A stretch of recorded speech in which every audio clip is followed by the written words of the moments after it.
Goeiedag, 2 Korintiërs 12 vers 9. En hy het vir my gesê, my genade is vir jou genoeg, want my krag word in swakheid volbring. Baie liewer sal ek dus in my swakhede roem, sodat die krag van Christus in my kan woon.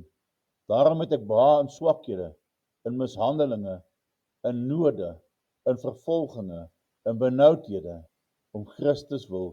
Want as ek swak is, dan is ek sterk. Hoe meer ons swakheid voel, hoe meer sal ons 'n behoefte voel aan die ondersteunende krag van ons Saligmaker. As ons swak in onsself is ons sterk in die Here en in die grootheid van sy mag en liefde. En wanneer ons swakheid die meeste besef, is die sterkte van die Heiland die naaste aan ons. Hy gee krag aan die vermoeide en vermenigvuldig sterkte vir die wat geen kragte het nie. Ons is tot alles in staat deur Christus wat ons krag gee. Die Here is ons sterkte, die Here is ons krag. Ons het in alle dinge die hulp van die Here nodig. Dit is aan ons uit vrye genade beloof. Laat ons dus met vrymoedigheid om hulp bid. En wat ons vra, sal ons kry as ons glo. Laat ons daaglikse gebed wees, Here help my om te volhard tot die end toe. Hoe moeilik my weg ook al mag wees, hoe swaar die beproewing wat my neerdruk, Here help my om te jaag na die doel, die wenpaal, om die prys te kry van die ewige lewe. Help my tot kinderlike onderwerping aan u heilige wil. Help my om teen die verdorwenheid van my eie hart te stry en om dit te oorwin, om u heelhartig lief te hê en te dien, en om al my hulp en krag van u alleen te verwag.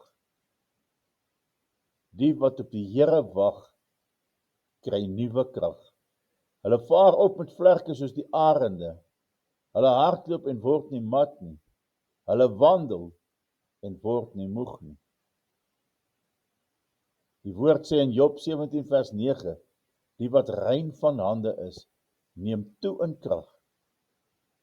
En Jesus het aan die 12 gesê, en kyk, ek stuur die belofte van my Vader op julle, maar julle moet in die stad Jerusalem bly, totdat julle toegerig is met krag uit die hoogte. En daarom sal ons krag ontvang, wanneer die Heilige Gees in ons woon. Sonder krag kan niks uitgevoer word nie. By die Here is krag in oorvloed. En daarom sê die psalmdigter in Psalm 118 vers 14, die Here is my sterkte en psalm, en hy het my tot heil geword. En die woord sê vir ons, dat ek tot alles in staat is, deur Christus, wat my krag gee. Here my God, skenk aan ons die genade om te smag na u stem, want die begeerte bring ons om u te soek. Laat ons die sonde haat, die sonde waaruit u ons verlos het. Here, gee ons daardie krag te kan doen, soos die woord sê, dat ek kan alles doen, deur Christus wat my krag gee. In Jesus naam. Amen.